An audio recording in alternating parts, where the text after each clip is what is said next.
لا حول ولا قوة إلا بالله العلي العظيم.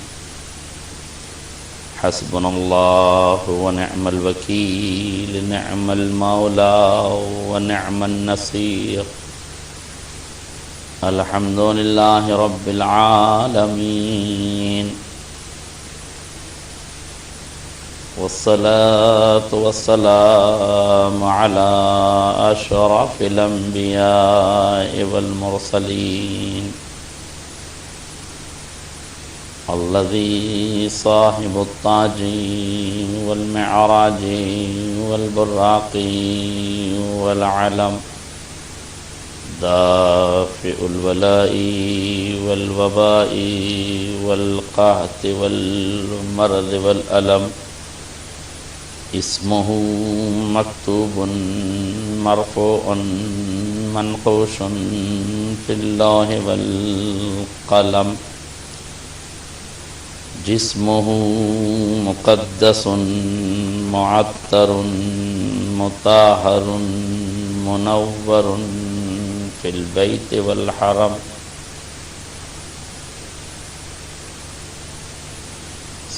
صلى الله على سيد الثقلين ونبي الحرمين وإمام القبلتين محبوب رب المشرقين والمغربين، مولى الكونين جد الحسنين أبي القاسم محمد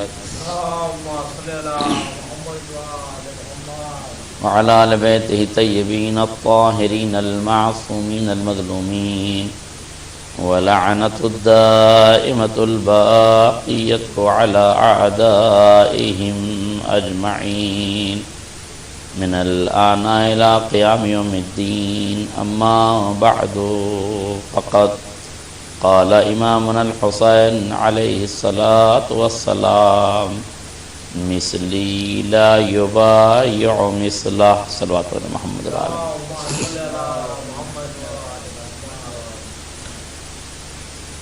اس عالم ہست و بود میں ابتدائے آفرینش سے آج تک ہزاروں واقعات و حادثات نے صفحہ قرطاس پر جنم لیا. حضرت آدم سے لے کر سرکار ختمی مرتبت تک، اور سرکار ختمی مرتبت سے لے کر آج تک نہ جانے کتنے واقعات و سانحات اس کائنات ارضی میں رونما ہوئے اور تاریخ کے دامن میں محفوظ کیے گئے. لیکن جیسے جیسے وقت گزرتا رہا، واقعات کے خد و خال مزمحل ہوتے رہے. وقت کی دیمک واقعات کے اوراق کو چاٹتی رہی. زمانے کی آندھیاں واقعات کے نشیب و فراز کو مزمحل کرتے رہے. جیسے جیسے زمانہ گزرا، گردش و لیل و نہار نے واقعات کو یا طاق نسیاں میں اٹھا کے رکھ دیا یا فراموشی کے نہا خانوں میں سجا دیا.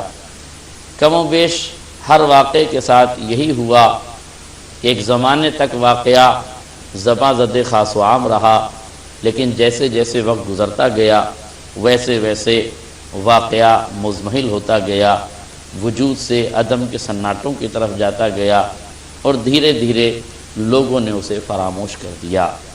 کوئی واقعہ آپ ایسا نہیں بتا سکتے جس نے عالم انسانیت پر صدیوں تک راج کیا ہو، صدیوں تک باقی رہا ہو. ہر واقعہ مٹتا گیا، اس کے نقوش ختم ہوتے گئے. کبھی ایسا بھی ہوا کہ واقعات کو آگے بڑھانے کے لیے حکومتوں نے اپنا کام کیا، ثروتوں نے سہارا دیا، دولتوں نے آباد کیا. حد یہ ہے کہ سیاستوں نے اسے پروان چڑھایا، طاقتوں نے اسے آگے بڑھایا. دولت کے قلم سے تحریریں لکھی گئی، چاندی کے اوراق سجائے گئے، واقعات کو نقوش کی شکل میں رکھا گیا. مگر پھر بھی ایک زمانہ ایسا آیا کہ واقعات ختم ہوتے گئے، اور ہونا بھی چاہیے، اس لیے کہ جو واقعہ بھی عالم انسانیت میں رونما ہوا وہ دھیرے دھیرے اپنی واقعیت کھوتا چلا گیا، یہاں تک کہ اسے پرنٹ میڈیا نے بھی جگہ دی، الیکٹرانک میڈیا نے بھی سہارا دیا، اخبارات کی دنیا میں بھی وہ آباد رہا، مگر پھر بھی وہ واقعہ ایک زمانے کے بعد ختم ہو گیا۔ اس واقعے کے قدموں میں زنجیریں پڑ گئی، اس واقعے کے نقوش مٹا دیے گئے۔ جب ہر واقعہ مٹ گیا اور ہر واقعہ مٹ جاتا ہے اور ہر واقعے کو مٹ جانا چاہیے، تو پھر سوال یہ ہے کہ واقعہ کربلا آج تک عالم انسانیت میں کیوں قائم ہے؟ 14 صدیاں گزرنے کے بعد بھی یہ واقعہ اپنے تمام تر نشیب و فراز کے ساتھ، اپنی تمام تر رانائیوں کے ساتھ، اپنی تمام تر تازگیوں کے ساتھ، اپنی تمام تر آہنگ کے ساتھ، اپنے تمام تر وجود کے ساتھ، اپنے تمام تر سوز و گداز کے ساتھ، اپنے تمام تر دروس و اسباق کے ساتھ، اپنے تمام تر تعلیم و تعلم کے ساتھ، اپنے تمام تر تدبیر و تفکیر کے ساتھ آج عالم انسانیت میں واقعہ موجود کیوں ہے؟ آخر کیا وجہ ہے کہ جب ہر واقعہ مٹ گیا تو واقعہ کربلا کیوں نہ مٹا؟ عالم انسانیت کے لیے یہ لمحہ فکریہ ہے، سوچنے کا مقام ہے کہ جب ہر واقعہ مٹ گیا تو یہ بھی مٹ جانا چاہیے، مگر ہر واقعے میں اور اس واقعے میں فرق ہے۔ تمام تر واقعات تاریخ کی روشنی میں رونما ہوئے، حالات زمانہ کے ساتھ آگے بڑھے اور آگ پر جگہ دی گئی، تاریخ کے دامن میں محفوظ کیے گئے، قلم کا سہارا لیا گیا، زبانوں میں محفوظ کیے گئے، اماکن میں محدود کیے گئے، مگر واقعہ کربلا کو حسین ابن علی نے زمین و زمان میں محدود نہیں کیا، مکین و مکان میں محدود نہیں کیا، بلکہ افراد میں بھی محدود نہیں کیا، قبائلی نظام میں محفوظ نہیں کیا، خاندانوں میں محفوظ نہیں کیا، قبائل میں محفوظ نہیں کیا، بلکہ حسین ابن علی نے واقعہ کربلا کے لیے کسی ورق کا انتخاب نہیں کیا، بلکہ عالم انسانیت کے سینے کو امام حسین نے ورق بنایا، ضمیر آدمیت کو ورق بنایا گیا، کٹے ہوئے بازوؤں کو عنوان قلم بنایا گیا اور بیشیر کے حلقوم سے روشنائی لی گئی ہے۔ تب حسین ابن علی نے اس واقعے کو سرزمین کربلا پر لکھا ہے۔ اب یقین جانیے، جب تک کائنات میں آدمیت باقی رہے گی، انسانیت باقی رہے گی، شرافتیں باقی رہیں گی، تب تک کائنات میں واقعہ کربلا باقی رہے گا۔ اس لیے کہ حسین ابن علی نے واقعہ کربلا کو سیاست کی بیساکھیوں کے سہارے نہیں رکھا ہے،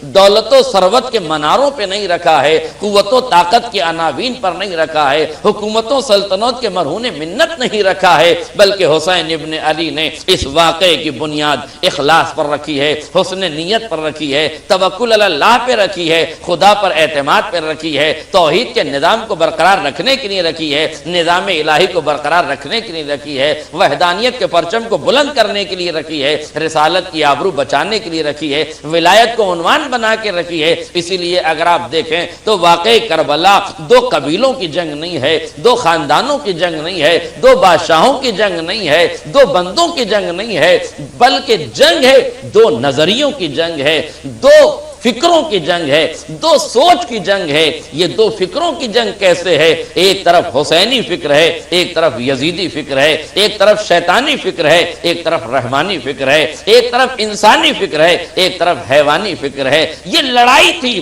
دو قبیلوں کی لڑائی نہیں تھی، بلکہ حق و باطل کی لڑائی تھی، شرافت و شرارت کی لڑائی تھی، یہ حق و باطل کی لڑائی تھی، یہ طہارت و خباثت کی لڑائی تھی۔ خباثت چاہتی تھی کہ عالم انسانیت پر راج کرے، طہارت چاہتی تھی کہ طہارت کا بول بالا ہو، یزیدیت چاہتی تھی کہ عالم انسانیت پر اس کا راج ہو تو ظلم کا راج ہوگا، ستم کا راج ہوگا، جبر کا راج ہوگا۔ حسین چاہتے تھے کہ عالم انسانیت میں نظام عدل قائم کیا جائے، شرافتوں کو آباد کیا جائے، شرارتوں کا خاتمہ کیا جائے، ظلم کا خاتمہ کیا جائے، عدالت کا قیام کیا جائے۔ اس لیے حسین ابن علی نے نانا کا مدینہ چھوڑ کر سرزمین کربلا کو آباد کیا تاکہ دنیا کو بتایا جائے ہمیشہ سر کاٹنے سے ہی جیت نہیں ہوتی ہے، کبھی حق کی بقا کے لیے سر کٹانے سے بھی جیت۔ کبھی حق کو باقی رکھنے کے لیے، حق کی پائیداری کے لیے، حق کی استقامت کے لیے انسان کو صراط صبر پر چلنا پڑتا ہے،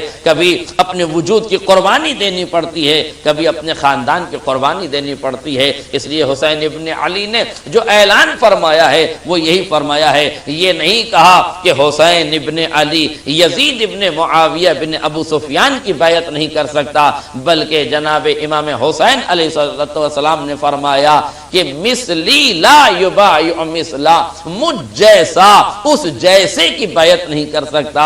گرچہ روایات کا اگر آپ جائزہ لیں تو امام نے اپنے بارے میں بھی بتایا، بنا فتح اللہ و بنا یختم، ہم ہی وہ ہیں کہ جن کے ذریعے سے برکتوں کے دروازے کھولے گئے ہیں، نبوتوں کو کامیابیاں عطا کی گئی ہیں، عالم انسانیت کو ہمارے ذریعے کامیابیاں عطا کی گئی ہیں، وہ بنا ختم اللہ، اور ہم ہی میں پروردگار عالم نے خاتم الانبیاء کو بھیجا ہے، ختم المرسلین کو بھیجا ہے۔ اور اس کے بعد یزید کے بارے میں فرمایا، اما یزید فرجل فاسق فاجر شارب الخمر معلن بالفسق والفجور قاتل نفس المحترمہ۔ یزید کون ہے؟ شراب پینے والا ہے، زنا کرنے والا ہے، برائی کرنے والا ہے، فسق و فجور کرنے والا ہے، اعلناً گناہ کرنے والا ہے، نفس محترمہ کا قاتل ہے، شر پیدا کرنے والا ہے، فساد پیدا کرنے والا ہے۔ اب حسین ابن علی نے ان فقروں کے ذریعے سے دونوں نظریوں کی وضاحت کر دی ہے کہ کون ہے جو بچانے آیا ہے،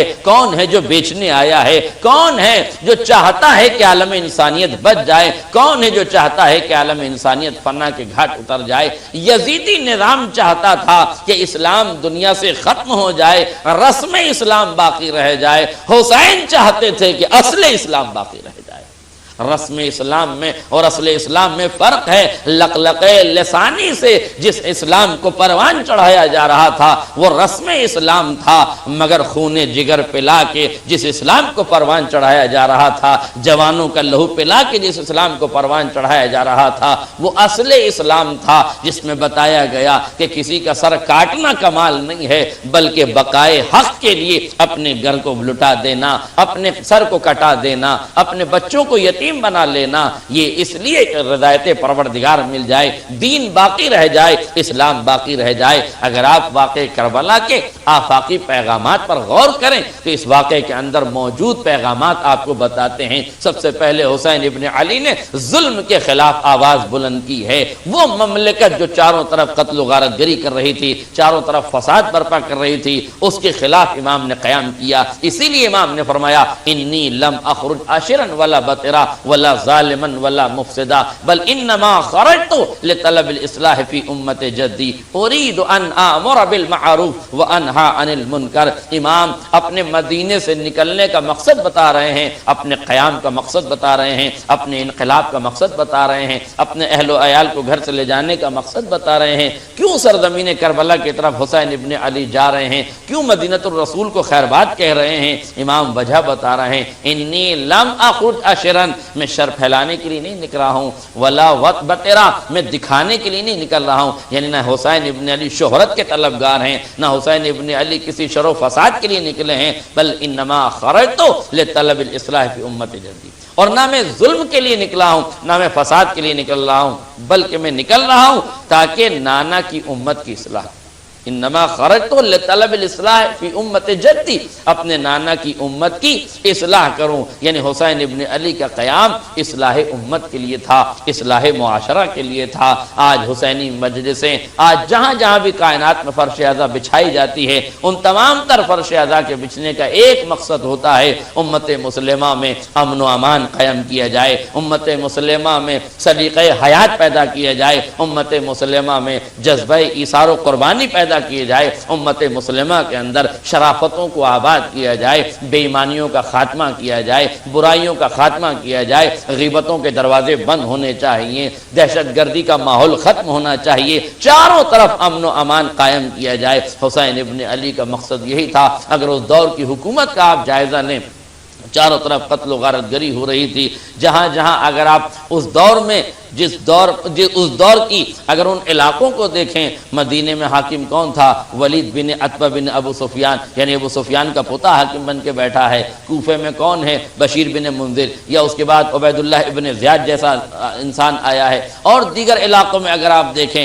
مکے میں بھی اسی طریقے کا فاسق و فاجر، مدینے میں بھی فاسق و فاجر، کوفے میں بھی فاسق و فاجر، اور تخت شام پہ یزید ابن معاویہ، چاروں طرف شرابیوں کا ہجوم، چاروں طرف فاسقوں اور فاجروں کا ہجوم، یعنی تخت حکومت پہ بیٹھنے والے شراب کے نشے میں چور ہیں۔ اب بتائیے، اگر تخت حکومت پہ بیٹھنے والا شراب کے نشے میں چور ہوگا تو عقل و خرد کا ماتم نہ کیا جائے تو کیا کیا جائے؟ کیا پھر انصاف کی دہائی دی جا سکتی ہے؟ جب شرابی تخت حکومت پر قابض ہو جائے گا تو امت مسلمہ کی حفاظت کیسے ہوگی؟ بشریت کی حفاظت کیسے ہوگی؟ انسانیت کی حفاظت کیسے ہوگی؟ جب چور مزاج انسان حکومت پہ بیٹھ جائے گا تو حکومت کے اقتصاد کا کیا ہوگا؟ حکومت کی پالیسی کا کیا ہوگا؟ اس لیے ضروری تھا کہ حسین ابن علی قیام کرتے، شرابیوں کو تخت حکومت سے ہٹا دیتے، فاسق و فاجر کو تخت حکومت سے ہٹا دیتے۔ یاد رکھیے گا، حسین ابن علی کے قیام میں اور دوسرے افراد کے قیام میں بنیادی فرق ہے۔ عبداللہ ابن عمر، عبداللہ ابن زبیر، یہ لوگ بھی یزید کے خلاف تھے، حسین ابن علی بھی یزید کے خلاف تھے، مگر دونوں کے مخالفت میں ایک بنیادی فرق ہے۔ عبداللہ ابن زبیر اور عبداللہ ابن عمر، یہ دونوں یزید کو تخت حکومت سے ہٹانا چاہتے تھے۔ غور کیجئے گا، یہ دونوں تخت حکومت سے یزید کو ہٹانا چاہتے تھے، مگر حسین ابن علی کی لڑائی یزید بماہیہ یزید سے نہیں تھی۔ حسین ابن علی یزید کو نہیں ہٹانا چاہتے تھے، اس یزیدی نظام کو ہٹا کر الہی نظام قائم کرنا چاہتے تھے۔ اس لیے کہ حسین ابن علی جانتے ہیں کہ اگر ایک یزید کو تخت حکومت سے ہٹا دیا گیا تو بطن خلافت سے پھر کوئی نابکار پیدا ہو جائے گا، پھر کوئی ذلیل انسان پیدا ہو جائے گا، اور آنے والی نسلوں میں پھر یہی منتقل ہو جائے گا۔ اس لیے حسین ابن علی کی لڑائی حاکم کو حکومت سے ہٹانا نہیں تھا، بلکہ حکومت کے نظام کو عادلانہ نظام میں تبدیل کرنا تھا، ظلم کے نظام کو عدل کے نظام میں بدلنا تھا، جبر و ستم کے نظام کو انصاف کے نظام میں بدلنا تھا، وحشت اور دہشت گردی کے نظام کو امن و امان میں بدلنا تھا۔ 1400 سال پہلے حسین ابن علی جس کے لیے اٹھے تھے وہ امن و امان تھا، وہ امت مسلمہ کی شرافتوں کو بچانا تھا، وہ قرآن کا کی حفاظت تھی، وہ دین کی حفاظت تھی، وہ اسلام کی حفاظت تھی۔ حسین ابن علی کی جنگ جیسے کل جاری تھی ویسے آج بھی جاری ہے۔ اس لیے حل من ناصر ینصرنا کی آواز ختم نہیں ہو گئی ہے، حل من مغیث یغیثنا کی آواز ختم نہیں ہو گئی ہے، حل من معین یعیننا کی صدا بصیرہ نہیں ہو گئی ہے، بلکہ حسین وقت ہے جو اعلان کر رہا ہے، آؤ دین کی نصرت کے لیے، آؤ دین کو بچانے کے لیے، آؤ شرافتوں کو بچانے کے لیے، آؤ حیوانیت کا خاتمہ کرنے کے لیے، آؤ ظلم و ستم کی بستی کو برباد کرنے کے لیے، آؤ امن و امان کو قائم کرنے کے لیے۔ حسین مدد نہیں مانگ رہے تھے بلکہ دین کے تحفظ کے لیے اعلان کر رہے تھے، تاکہ حسین چلے بھی جائے تو صحرائے کربلا میں یہ آواز بانگ دہل باقی رہے، اور جب جب شرافتوں کی سماعتیں اسے سنیں گی زندہ ضمیر انسان قیام کے لیے آ جائے گا، تحریک کے لیے آ جائے گا، انقلاب کے لیے آ جائے گا۔ اس لیے واقعہ کربلا کوئی واقعہ نہیں ہے، کوئی حادثہ نہیں ہے، کوئی سانحہ نہیں ہے، بلکہ ایک واقعیت ہے، ایک حقیقت ہے، ایک انقلاب ہے، ایک انقلاب ہے جس انقلاب کا سمجھنا ضروری ہے۔ جب بھی دنیا میں ظلم اٹھے گا حسینیت کا ورثہ اٹھے گا، حسینیت کا علمبردار اٹھے گا، ظلم کبھی بھی برداشت نہیں کیا جائے گا۔ لہذا حسین ابن علی کا سب سے پہلا پیغام یہ تھا کہ فاسق و فاجر کی حکومت کا خاتمہ ہونا چاہیے، ظلم و ستم کی حکومت کا خاتمہ ہونا چاہیے۔ اس لیے مولا کائنات نے فرمایا کہ حکومت کفر کے ذریعے سے چل سکتی ہے مگر ظلم کے ذریعے سے نہیں چل سکتی۔ حکومت کا قیام، کفر اگر ہے اور ایماندار ہے، کافر ہے اور ایماندار ہے تو حکومت چلا سکتا ہے، مسلمان ہے اور بے ایمان ہے تو حکومت نہیں چلا سکتا۔ اس کا مطلب یہ کہ مولا کائنات نے جس نظام کو دنیا کے سامنے پیش کیا ہے وہ مذہبی نظام کو پیش نہیں کیا ہے بلکہ انسانی نظام کو پیش کیا ہے، انسانی اقدار کو پیش کیا ہے۔ ہیومینٹی اور مانوتا کے لیے آل محمد اور آل رسول نے آئین و قوانین بنائے ہیں۔ بس ضرورت ہے کہ یہ مانوتا، یہ انسانیت رکھنے والے لوگ ان مسائل کو سمجھ سکیں، ان افکار و نظریات کا ادراک کر سکیں جس لیے حسین ابن علی نے قیام کیا ہے۔ میرے عزیزو یاد رکھیے کربلا ایک آفاقی پیغام دینے کے لیے دنیا کو آئی تھی۔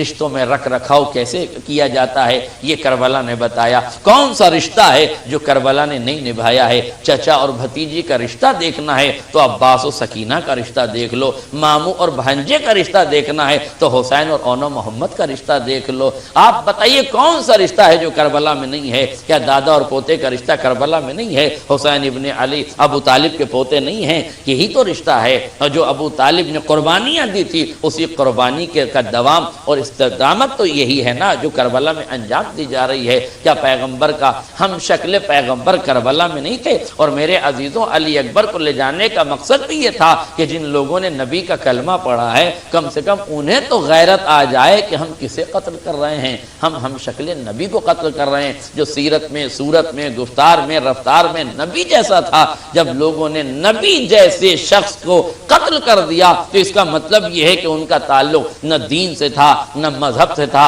نہ قرآن سے تھا، نہ اسلام سے تھا، نہ رسالت سے تھا۔ اور جن کا تعلق نہ رسالت سے ہو، نہ دین سے ہو، نہ اسلام سے ہو، نہ مذہب سے ہو، نہ انسانیت سے ہو، بتائیے 6 مہینے کے بچے کو پانی اگر طلب کیا جا رہا ہے تو کیا پلانا شرافت نہیں ہے؟ کیا پلانا انسانیت نہیں ہے؟ کیا پلانا مانوتا نہیں ہے؟ کیا ہیومینٹی کے تقاضے نہیں ہیں کہ ایک 6 مہینے کے بچے کو پانی پلایا جائے؟ مگر کربلا کے تپتے ہوئے ریگزار میں آپ دیکھیں 25,000 کی فوج ہے مگر کوئی ایک آدمی نہیں اٹھتا یہ کہنے کے لیے کہ آئیے ہم پانی پلا دیتے ہیں۔ یہ 25,000 کی خاموشی بتا رہی ہے۔ کسی نے پوچھا بھی مولا سے کہ مولا آپ امام وقت ہیں، آپ نصیحت کر رہے ہیں، آپ معصوم ہیں، آپ زمین پہ بیٹھ کے لوح محفوظ کا مطالعہ کرتے ہیں، آپ آغوش وحی و الہام میں پروان چڑھے ہیں، مولا آپ کی باتیں ان پر اثر کیوں نہیں ہوتی ہیں؟ تو امام نے ایک نسخہ بتایا، ایک قانون بتایا، ایک ضابطۂ حیات بتایا۔ امام نے فرمایا قد ملعت بطونکم عن المال الحرام۔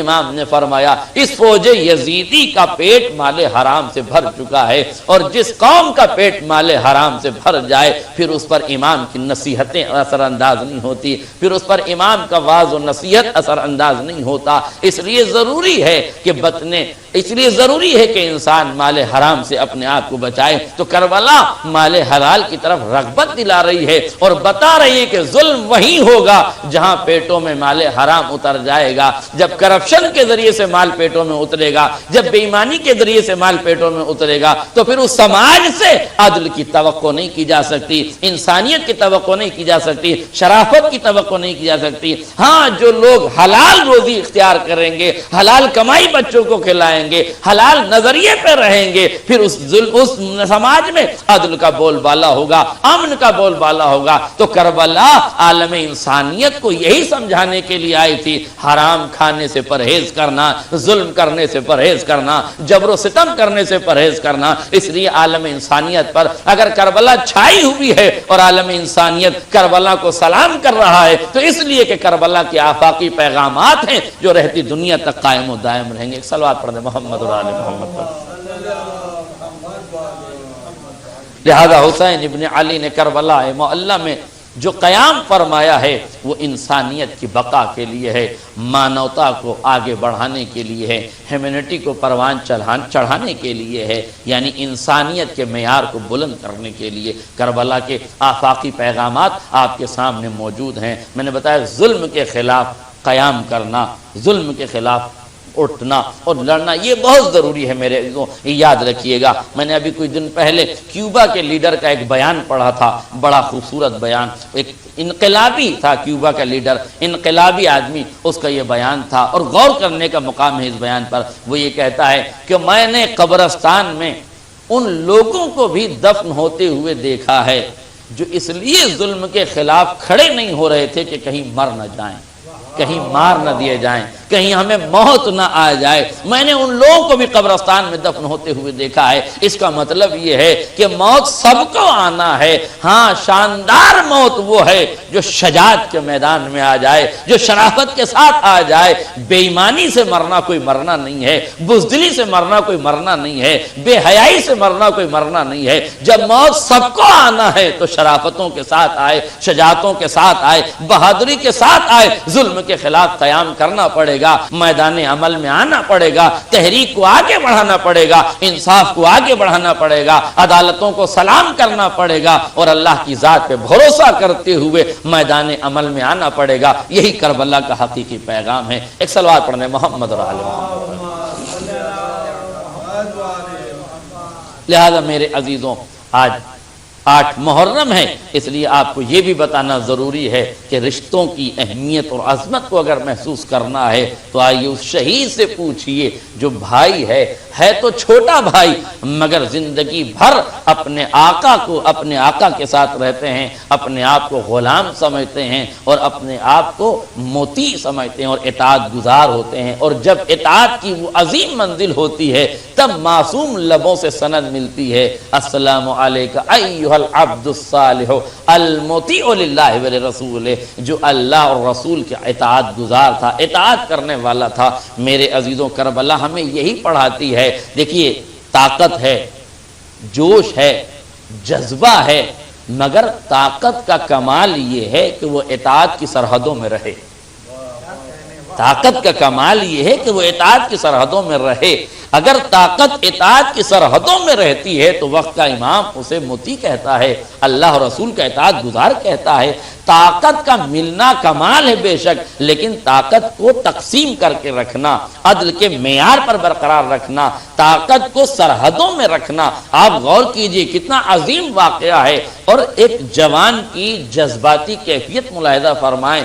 شجاعت، تلوار کا دھنی ہے، بہادر ہے، عالم عرب میں اس کی شجاعت کا شہرہ آفاق ہے، ایسا شخص ہے۔ مگر آپ غور کیجئے، واقعے پہ غور کیجئے، امام حسین ابن علی جس مقام سے گزر رہے منزل ثعلبیہ سے، ہرن لجام فرس پر ہاتھ ڈالا۔ ذرا کیفیت ملاحظہ فرمائیے، ہرن لجام فرس پر ہاتھ ڈالا، ہر کا لجام فرس پر، یعنی جس گھوڑے پر امام سوار تھے اس کی لجام پر ہاتھ رکھنا تھا، جیسے ہی ہر کا ہاتھ لجام فرس پر گیا، شیر کا ہاتھ قبضہ شمشیر پر گیا۔ اب تمنائیں کہتی تھی کہ شیر تلوار نکال، شمشیر بکف ہو جا اور دشمن کے سر و تن میں جدائی کر دے، بازوؤں کی قوت کہتی تھی کہ تلوار نکال اور اس کے سر و تن میں جدائی کر دے، خاندان کی شرافت کہتی تھی کہ اس کا خاتمہ کر دے، عقل و خرد کے آئینے میں یہ پکارا جا رہا تھا کہ اس کا خاتمہ کر دے، اس لیے کہ آقا کی سواری کر کے لجام فرس پر ہاتھ ڈالا ہے، اس لیے قتل کر دیا جائے۔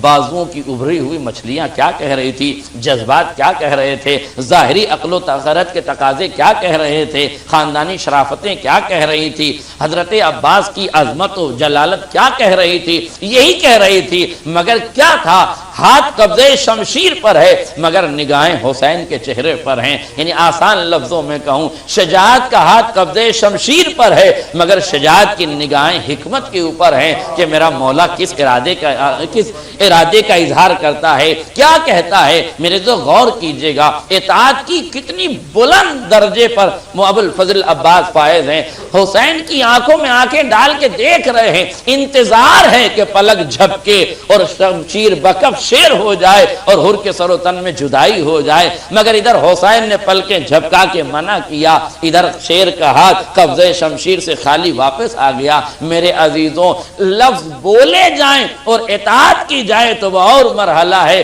چشم و ابرو کے اشارے سے اطاعت میں کوئی ڈھل جائے، چشم و ابرو کے اشارے سے کوئی اطاعت میں ڈھل جائے تو اس سے بڑی عظمت و منزلت میرے عزیزوں کیا ہوگی۔ امام نے اشارہ کیا، جذبات قربان ہو گئے، طاقتوں کو قربان کر دیا، جو کچھ ارادے تھے سارے ارادوں کو ختم کر دیا، اسی کا نام اطاعت ہے۔ اپنے ارادوں سے چلنا اطاعت نہیں ہے، امام کے اشاروں سے چلنا اطاعت ہے۔ اپنے ارادوں سے آگے بڑھنا اطاعت نہیں ہے، اپنی طاقت کا اظہار کرنا اطاعت نہیں ہے، اپنی جذبات کا اظہار کرنا اطاعت نہیں ہے۔ جذبات رہیں، طاقت رہے، قوت رہے، علم رہے، فہم رہے، ادراک رہے، سوچ و سمجھ رہے، مگر یہ خیال رہے ادراک پابند ہے اطاعت کا، فہم پابند رہے اطاعت کی، معصوم کا اشارہ ملے اپنے جذبات پیچھے کر دو، معصوم کی اطاعت میں آگے بڑھ۔ یہ پیغام ہے کربلا کا کہ معصوم کی اطاعت کیسے کی جاتی ہے، امام کی اطاعت کیسے کی جاتی ہے۔ یہ آفاقی پیغامات ہیں کربلا کے جو رہتی دنیا کو سیکھنا چاہیے، سمجھنا چاہیے اور پڑھنا چاہیے۔ یہ ماہ اعضا میں نے عرض کیا ہے کہ یہ ماہ اعضا ایک رسمیات کے اجاگر کرنے کا نام نہیں ہے، بلکہ سماج کی اصلاح کے لیے یہ دوائی دینا ضروری ہے، امن و امان کا پیغام دینا ضروری ہے۔ سال بھر جس طریقے سے انسان کو سال بھر کھا پی کے بیٹھ جاتا ہے، 1 مہینے کے روزے رکھوائے جاتے ہیں تاکہ سماج جو ہے وہ بھوکوں کا احساس کرنے لگ جائے، پیاس کا احساس کرنے لگ جائے، مال کی برباد کرنے کا احساس کرنے لگ جائے۔ جس طریقے سے 1 مہینہ روزے کا رکھنا ضروری ہے، اسی طریقے سے اس 2.25 مہینے میں مجلسوں کے ذریعے سے پیغام امن دینا ضروری ہے، تاکہ 10 مہینے تک جو ظلم کی بستیاں آباد کی جا رہی ہیں، ان بستیوں کو برباد کرنے کے لیے کوئی تو پیغمبر امن بن کر آئے، اور اس کے لیے ماہ اذا سے بہتر، یہ ایام اذا سے بہتر کوئی دن نہیں ہے۔ اسی لیے ایام اذا کو آپ ایام اللہ بھی کہہ سکتے ہیں، اللہ کے ایام بھی کہہ سکتے ہیں۔ اللہ کے ایام وہی ہوتے ہیں جس میں شعور پیدا کیا جائے، جس میں بیداری پیدا کی جائے، جس میں انسانیت کو جگایا جائے، جس میں انسانیت کو محسوس کرایا جائے۔ ایک صلوات پڑھیں محمد اور آل محمد کو۔ شیر کا ہاتھ قبضہ شمشیر پر ہے، نگاہیں امام کے چہرے پر ہیں، جیسے امام نے چشم و ابرو کا اشارہ کیا ویسے ہی شیر کا ہاتھ قبضہ شمشیر سے واپس آ گیا۔ مولا، میں دست ادب جوڑ کے چشم تصور میں کہوں گا، مولا یہ گستاخ تھا، اس نے آپ کے لجام فرس پر ہاتھ ڈالا تھا، آپ اپنے بھائی کو حکم دیتے، ان کی تلوار چلتی، اس کے سر و تن میں جدائی ہو جاتی، مولا آپ نے اسے کیوں چھوڑ دیا؟ کہا دنیا کو یہی بتانا تھا، یہ وہی حر تو ہے جس کے 1000 کے لشکر کو ہم نے پانی پلایا ہے، یہ یزید کا نوکر بن کر آیا ہے مگر ہم سے پانی پی کے بیٹھا ہے۔ دنیا کو یہی بتانا ہے کہ جو پانی سے مر جائے اسے تلوار سے نہیں مارا جاتا۔ آج اس نے حسین ابن علی کی سبیلوں سے پانی پی لیا ہے، انتظار کرو کل شعور بیدار ہوگا، یہی حر ہوگا جو دشمن کے خیمے میں نہیں حسین کے پالے میں ہوگا۔ یہ حسین ابن علی نے بتایا اور دنیا کو سکھایا کہ دشمن کی طاقت کو کمزور کیسے کرنا ہے، اپنی کمزوریوں کو طاقت کیسے بنانا ہے۔ یہ بھی عالم اسلام کے لیے کربلا کا آفاقی پیغام ہے۔ حر کو کس طریقے سے حسین ابن علی نے دشمن کی طاقت سے توڑ کے اپنی طرف کیا ہے، اور اپنی بظاہر کمزوریوں کو کس طریقے سے حسین ابن علی نے طاقت بنایا ہے۔ جب امام حسین ابن علی مدینے سے چلے ہیں، آپ کے ساتھ بیویاں بھی ہیں، بچے بھی ہیں، بوڑھے بھی ہیں، تو کسی نے کہا تھا، ابن عباس جیسا حبر الامہ عالم کہہ رہا تھا، مولا ان بچیوں کو اور ان بیویوں کو نہ لے کے جائیں، یہ آپ کے راہوں کی زنجیریں ہیں، یہ پیروں کے آبلے ہیں، انہیں لے کر نہ جائیں۔ امام نے فرمایا، ابن عباس میں نے خواب میں دیکھا ہے، ان اللہ یشاء ان یرانی قتیلا، اللہ مجھے قتیل دیکھنا چاہتا ہے، شہید دیکھنا چاہتا ہے، وان اللہ یشاء ان یراہن صبایا، اور آل محمد کو اسیر دیکھنا چاہتا ہے۔ اس لیے ضروری ہے، ابن عباس جسے تم کمزوری سمجھ رہے ہو، یہی زینب و ام کلثوم کے خطبات ہوں گے جو حسین کی شہادت کے بعد تشہیر شہادت کی ذمہ داریاں ادا کریں گے، جو حسین ابن علی کے انقلاب کو استقامت عطا کریں گی، پائیداریاں عطا کریں گی۔ یہ وہ آفاقی پیغام ہے جو حسین ابن علی نے دنیا تک پہنچائے ہیں۔ ہاں 8 محرم ہے، جو بھائی کا بھائی پر قربان ہونے کا جو جذبہ ہے، اس جذبے کو اگر دیکھنا ہے تو آؤ حسین ابن علی کی بارگاہ میں آؤ۔ جناب عباس ہیں، امام حسین کے قریب آ کے کہتے ہیں، مولا اب مجھے رن کی اجازت دے دیجئے۔ روایت کے فقرہ امام نے فرمایا، اے عباس تم تو میرے لشکر کے علمدار ہو، میں تمہیں اجازت کیسے دے دوں؟ روایت کے فقرے یہ ہیں کہ جیسے ہی جناب عباس نے یہ سنا، ایک مرتبہ داہنے دیکھا، مرتبہ بائیں دیکھا، زبان بے زبانی میں یہ اظہار میرا مولا کر رہا تھا، آقا اب وہ لشکر کہاں جس کا میں علمدار تھا؟ ہاں عزیز و امام فرماتے ہیں، میرے بھائی میں تمہیں جنگ کی اجازت تو نہیں دے سکتا، مگر ہاں بچوں کے لیے پانی کی سبیل کر لو۔ لو عزاداروں، حسین کا یہ سپاہی، حسین کا یہ بھائی عباس ابن علی مشکیزے کو لیتے ہیں۔ روایت کے فقرے ہیں، میدان کارزار کا رخ کیا، میں نے تمام تر روایات کو چھوڑ دیا۔ حسین ابن علی کا سپاہی، علمدار لشکر حسینی، وفادار حسینی ہے۔ ہاں میرے عزیزوں، کربلا میں حسین ابن علی کا یہ وہ عظیم سپاہی ہے جس کی ہیبت سے لوگ ڈرتے ہیں۔ اسی لیے روایت کے فقرے ہیں کہ جب مولا عباس جانے لگے ہیں تو جناب زینب نے یہ فقرہ کہا تھا، بھیا عباس ارے کل تک تمہارے خوف سے جو دشمن کی آنکھیں جاگا کرتی تھیں اب وہ اطمینان سے سوئیں گی، اور تمہارے وجود سے ہماری آنکھیں جو اطمینان سے سویا کرتی تھی اب ان آنکھوں میں نیند نظر نہیں آئے گی۔ اللہ اکبر۔ اکبر، عباس ابن علی میدان جہاد میں پہنچے۔ تاریخ کہتی ہے وہ جنگ کی جس کی مثیل و نظیر نہیں ملتی۔ فرات کی ترائی پہ قبضہ کیا، آپ نے فرات میں گھوڑے کو ڈالا، اس سے بھی کہا پانی پی لے، مگر اسپِ باوفا نے پانی نہ پیا۔ امام نے مشکیزے کو بھرا، ادھر دشمن نے یلغار کی، اگر عباس پانی بھر کے لے جانے میں کامیاب ہو گئے تو ہم جیتی ہوئی جنگ ہار جائیں گے۔ چاروں طرف سے حملے ہونے لگے، چاروں طرف سے تیروں کی بارش ہونے لگی۔ ایک کمین گاہ سے ایک شخص چھپا ہوا بیٹھا تھا، اس نے عباس کے داہنے بازو پر حملہ کیا۔ رجس کے فقرے ہیں جب عباس کا داہنا بازو کٹا، جناب عباس فرماتے ہیں واللہ ان قطعتم یمینی انی احامی ابدا عن دینی، اگر تم نے میرا داہنا ہاتھ کاٹ بھی دیا ہے تو کیا ہوا، میں جب تک زندہ رہوں گا اپنے آقا اور اپنے دین کی حمایت و حفاظت کرتا رہوں گا۔ ایک شقی نے امام کے بائیں بازو پر حملہ کیا، دونوں بازو مولا عباس کے کاٹ دیے گئے۔ روایت کے فقرے یہ ہیں کہ جیسے ہی دونوں بازو قلم ہو گئے، عباس نے مشکیزے کو دانتوں میں دبایا، ایک تیر سے شعبہ آیا، جیسے ہی مشکیزے پہ لگا، مشکیزے کا پانی نہیں بہا بلکہ عباس کی تمناؤں کا خون ہو گیا۔ روایت کہتی مولا نے پھر اپنے گھوڑے کا رخ فرات کی جانب موڑ لیا، اب چاروں طرف سے تیر برسنے لگے۔ روایت کے فقرے یہ کہ ایک تیر آ کے جناب عباس کی آنکھ میں لگا، جیسے ہی غازی کی آنکھ میں تیر لگا، روایت کہتی ہے میرے مولا نے اپنے سر کو جھکایا اور اپنے دونوں گھٹنوں کے درمیان میں اس تیر کو پھنسا کے نکالا۔ روایت کے فقرے یہ ہیں اب دشمن چاروں طرف سے گھیرے ہوئے ہے، چاہتا ہے کہ عباس کو گھوڑے سے گرائے، مگر روایت یہ کہتی ہے کہ عباس کی ہیبت کا عالم یہ ہے کہ دشمن میں اتنی ہمت نہیں ہے کہ عباس کے قریب جا سکے، کسی گھوڑے سوار میں اتنی ہمت نہیں ہے کہ قریب جا سکے۔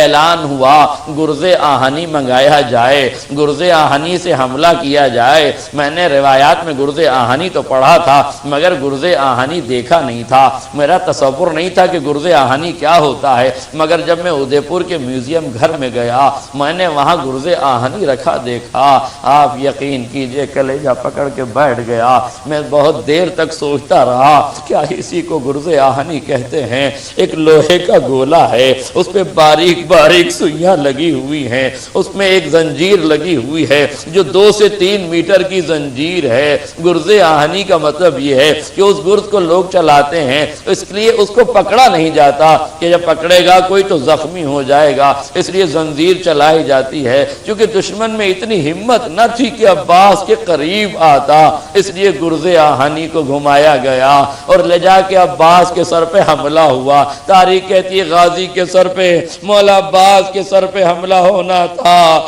ارے وہ گرز آہنی سر میں پیوست ہو گیا۔ ایک جھٹکے کے ساتھ جو گرز آہنی کھینچا میرا مولا منہ کے بل زمین پر آیا۔